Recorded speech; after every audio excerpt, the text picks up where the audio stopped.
The major advantage, I think, to making a case very strongly that one of the fundamental realities of life is its suffering is that it's actually a relief to people to hear that. Because they suspect it. Well, they know it. But no one's forthright about it. It's like, yeah, life is suffering. Okay, fine. So where does that leave us? Well, here's where it leaves us. It turns out that even though life is suffering, if you're sufficiently courageous and forthright and honest, let's say, in your approach, and you don't shy away, what you'll find is that there's something within you that will respond to the challenge of suffering with the development of ability that will transcend the suffering. So the pessimism is, yeah, well, life is rife with problems at every level. But the upside is, if you turn and confront that voluntarily, that you'll find something in yourself that can develop and master that. And so the optimism is nested in the pessimism. And that's extremely helpful to people, especially people who are struggling, because they think, oh my God, life is so difficult. I don't know if I can stand this. There must be something wrong with me. Does anybody else feel this way? And you can say, yes, everyone feels that way at some time. But that's, and it is as bad as you think, but you're more than you think you are. You're more than you think you are. And what I really like about this too is it's very much in keeping with the clinical data. So for example, what you do as a clinician, as a clinical psychologist, as a psychiatrist, as any mental health professional who's well trained, is if people are afraid of something that's standing in their way as an obstacle, like maybe you're trying to develop your career and you're afraid of public speaking. Well, I could try to calm you down about your fear and protect you from the challenge that would be associated with public speaking. You say, well, you never have to do that. Or I could say, no, look, you have to learn to present yourself more effectively in public if you're going to develop your career. And you're afraid of it. So let's break down what you're afraid of into 10 steps or 20 steps until we can find a step that's small enough so that you can actually master it. And let's assume that with 3 years of diligent practice that you could become a competent public speaker, at least one that isn't terrified. And with 5 years you could become an expert. And let's decide how relevant that is to your future prosperity and thriving. And then let's assume that if you break it down properly and take it on step by step in this incremental way that we discussed, that you'll actually master every single bit of it. And the thing that's cool about that is all the clinical evidence shows it works. And not only that, that's actually how you learn in life. Like when you bring a child to the playground and the child is apprehensive about making new friends, you say, okay, well, look, kiddo, stick around me for a minute or two and just watch what's going on. It's like, and the child will calm down. You say, okay, now go 5 feet away. Just go out there a little bit and just see how it goes. And stay out there as long as you can. And if you need to come back for a hug, then no problem. It's like, so then the child can go out 10 feet. And they come back. You say, okay, well now, maybe just go over there and watch those kids. And the child will go out and then come back. And so that's it. It's the child's going out to where they're afraid, seeing that they can master it, and then coming back. Is exactly why I think that what I'm talking about is falling on receptive ears, is because you actually cannot have a prolonged discussion of rights without having an equally prolonged discussion of responsibilities for a variety of reasons. First of all, the actual reason that you have rights is so that you can discharge your responsibilities. It's not the other way around. It's like you're granted rights by everyone around you, or no, it's not granted exactly. It's part of the purpose of your rights, in some sense, is so that you can be given an autonomous space that's protected, in which you can manifest what's necessary about you in the world that's a contribution to it. So I have to leave a space for you so that you can make your contribution for yourself, so you can take care of yourself, so that you can shoulder responsibility for your family, and so that you can serve the community the best way that you can. And I don't want to set up a society that will interfere with that. But then there's the association that we already talked about between responsibility and meaning, which is absolutely crucial. And so the responsibility element is more important than the rights element as far as I'm concerned, or it certainly is at this point in time. And people know this. They instinctively know it. And yet, the role of the victim seems, which is a painful role to have, because something bad happened to you to be a victim. But it's something that society struggles with. So what about people who feel like they're a victim? They're right. They're victimizers too. Like, everybody is a strange mixture of victim and victimizer. Lots of terrible things happen to people that aren't justifiable in some sense. You know, well, illness strikes people randomly. I mean, not entirely randomly, obviously, but there's a large random element in it. Where you're thrown into existence as a consequence of your birth. That's existentialists, especially in the 1950s, talked about that all the time. They talked about it as thrownness, that you're sort of thrown into reality with your particular set of predispositions and weaknesses. And then there's going to be times in your life where things twist in a manner that's unfair to you, that you're not getting your just desserts. But that goes along with all sorts of unequally distributed privileges as well. And so that's the arbitrary nature of existence. But you can't allow those sorts of things to define you, because it's not that useful strategically. When you're playing a card game, you're dealt a hand of cards. Yep. Well, what do? You play the hand the best you can. Why? Because all the hands are equal? No, because you don't have a better strategy than playing the hand that you're dealt the best you can. And that doesn't even mean it'll be a winning strategy. But because people don't always win, sometimes we lose, and sometimes we lose painfully, and sometimes we lose painfully and unjustly. That's not the point. The point is, you don't have a better strategy, and neither does anyone else. And then it's also not so obvious how privilege and victimization are distributed. You know, if you take someone who's doing quite well in life and you scratch underneath the surface, you generally don't have to scratch very far until you find one or more profound tragedies of the past, or perhaps of the present. You know, and no matter how well protected you are in the world, you're still subject to illness, you're still subject to aging, you're still subject to the dissolution of your relationships, the death of your dreams, death itself. So vulnerability is built into the structure of existence. Now, if you start to regard yourself as a hapless victim, or even worse, an unfairly victimized victim, well, then things go very badly sideways for you. It's not a good strategy. You end up resentful, you end up angry, you end up vengeful, you end up hostile. And that's just the beginning. Things can get far more out of hand than that. So strategically, it's a bad game. It's better to take responsibility for the hand that you've been dealt. Those who have swords and know how to use them, but choose to keep them sheathed, will inherit the earth. And that's a much better idea as far as I'm concerned, because it means that you have a moral obligation to be strong and dangerous, both of those. But to harness that and to use it in the service of good. So it's associated with a complex set of ideas. But that principle right there is a stark differentiator of you from much of the material that I read. Right? Generally, it's purely about compassion. You use the word victimhood, but a lot of folks do feel it's a virtue to feel sorry for others, because usually behind that is, I'll do something. Virtue's not that easy. No. That's the problem, is that we wouldn't have to think if empathy guided us properly. But it doesn't. It guides us properly in some very specific conditions. It can also make us very dangerous, because, and there's good experimental literature on this, if you're very sensitive to an in-group's claims, whatever they might be, that makes you very hostile to perceived out-group members. In-group, out-group, people within your tribe versus outside your tribe. Within whatever group it is that you're identifying with at that moment. You know, so empathy drives that in-group identification. It's like, okay, well, what about the out-group? Oh, those are predatory. Those are predators. We better be hard on them. You know, it's a mother bear's compassion that gets you eaten.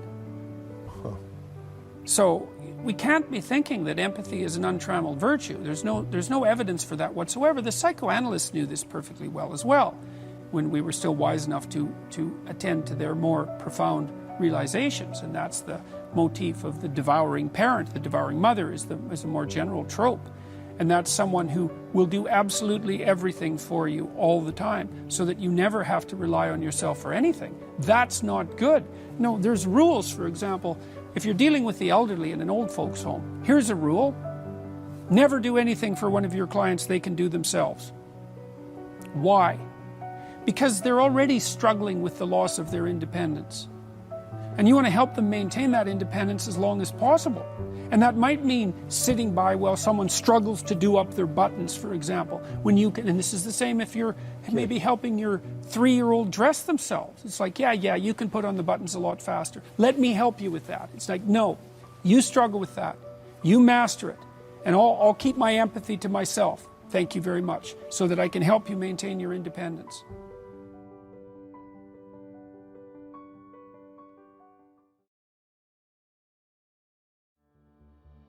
Every single person who sets out to put themselves together ethically is a net positive to everyone around them. There's no downside to that.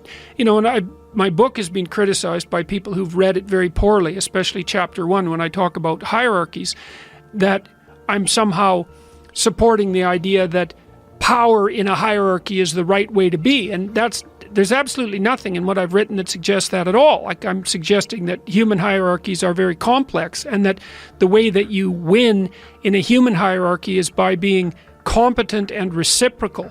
And so, I mean, for example, even if you're selfish, let's say, you got to think very carefully about what that would mean if you were selfish and awake, because you have to work to take care of yourself and what you want, say, in this moment. But then there's you tomorrow, and there's you next week, and there's you next month, and next year, and 10 years from now, and when you're old. So because you're self-conscious and because you're aware of the future, you're actually a community unto yourself. And if you're selfish and impulsive, all that means is that you're serving the person you are right now, you know, in that impulsive way, but not the person you're going to be. And so that's not a good grounds for any sort of ethical behavior. And I see that if you serve yourself properly, there's no difference between that and serving your family properly and serving your community properly, that those things all mesh in a kind of a harmonious manner.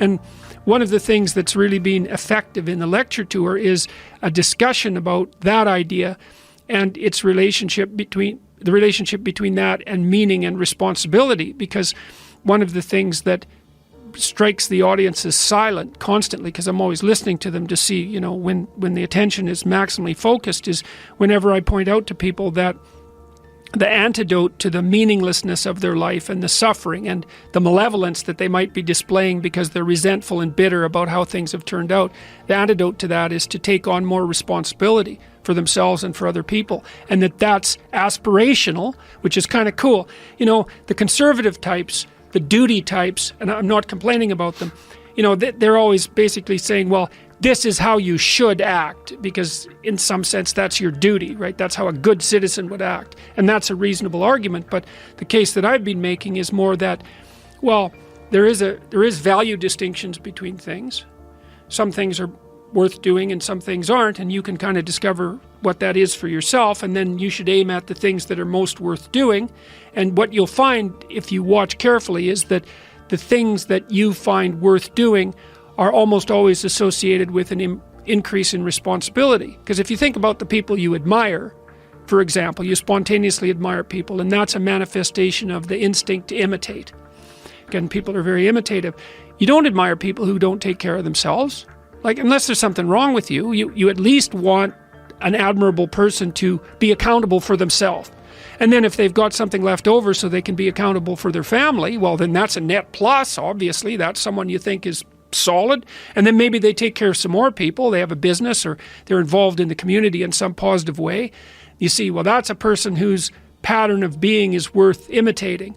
And that's all associated with responsibility. And it's so interesting because it's as if everybody kind of knows this, but that it hasn't crystallized. It's like, well, you should be responsible because that's what a good citizen is. It's not, no, you should be responsible because you need to have a deep meaning in your life to offset the suffering so you don't get bitter.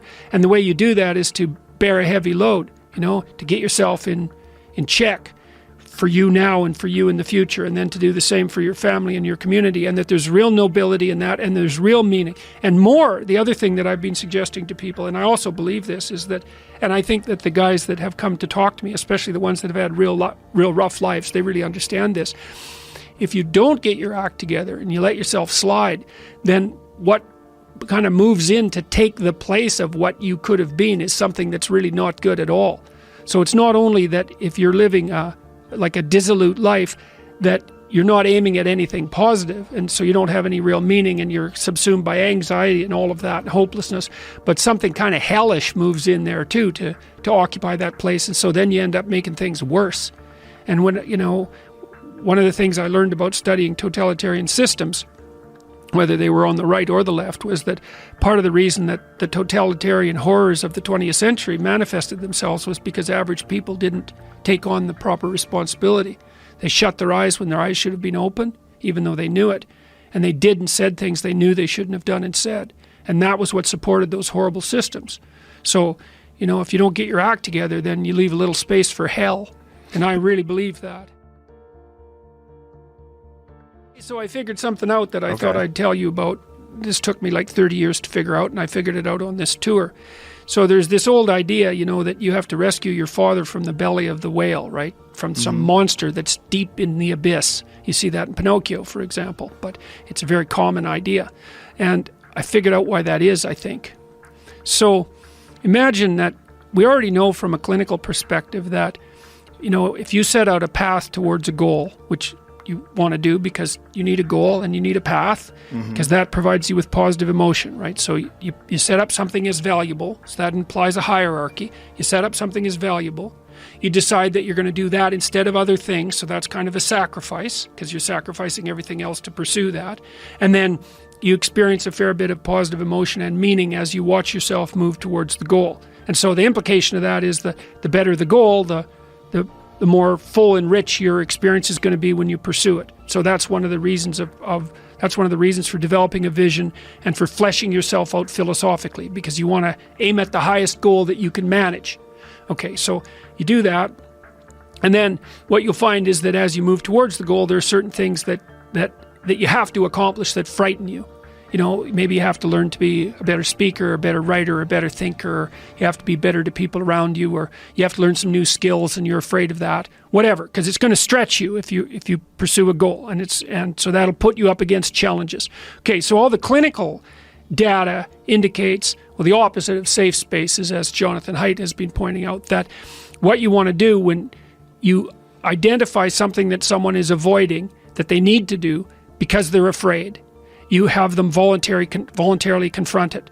And so you break it down. What you try to do if you're a behavior therapist is you break down the thing they're avoiding into smaller and smaller pieces until you find a piece that's small enough so they'll do it. And it doesn't really matter as long as they start it. Then they can put the next piece on and the next piece. And what happens is they don't get less afraid exactly. They get braver. They get it's like there's more of them. And here's why. So imagine you do something new, and that's informative, right? There's information in the action, and then you can incorporate that information and turn it into a skill and turn it into a transformation of your perceptions. So there's more to you because you've tried something new. So that's one thing. But the second thing is, and there's good biological evidence for this now, that if you put yourself in a new situation, then new genes code for new proteins and build new neural structures and new nervous system structures. Same thing happens to some degree when you work out, right? Because your muscles are responding to the load, but your nervous system does that too. So you imagine that there's a lot of potential you locked in your genetic code. And then if you put yourself in a new situation, then the stress, that's the situational stress that's produced by that particular situation, unlocks those genes and then builds new parts of you. And so that's very cool, because who knows how much there is locked inside of you. Okay, so now here's the idea. So let's assume that scales as you take on heavier and heavier loads. That more and more of you get more and more informed because you're doing more and more difficult things, but more and more of you gets unlocked. And so then what that would imply is that if you got to the point where you could look at the darkest things, so that would be the abyss, right? That would be the deepest abyss. If you could look at the harshest things, like the most brutal parts of the suffering of the world and the malevolence of people and society, if you could look at that straight and directly, that would turn you on maximally. And so that's the idea of rescuing your father, because imagine that you're like the potential composite of all the ancestral wisdom that's locked inside of you biologically. But that's not going to come out at all unless you stress yourself. unless you challenge yourself. And the bigger the challenge you take on, the more that's going to turn on.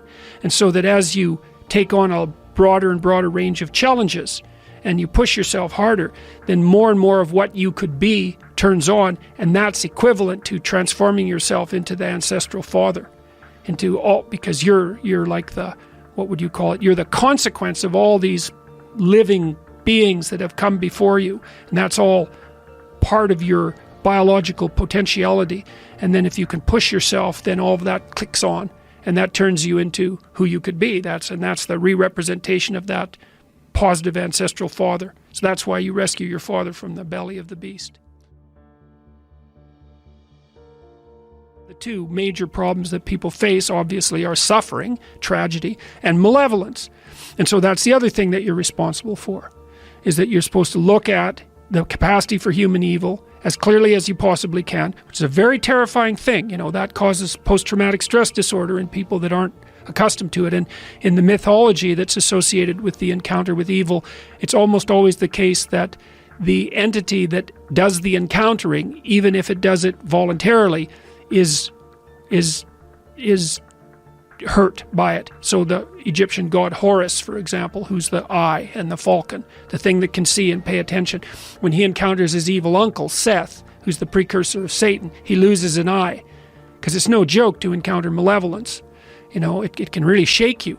But the idea would be that if you can face the malevolence and you can face the suffering, then that opens the door to your maximal potential. And then the optimistic part of that is, and this is why it's so useful to peer into the darkness, let's say, the optimistic part of that is that although the suffering is great and the malevolence is deep, your capacity to transcend it is stronger.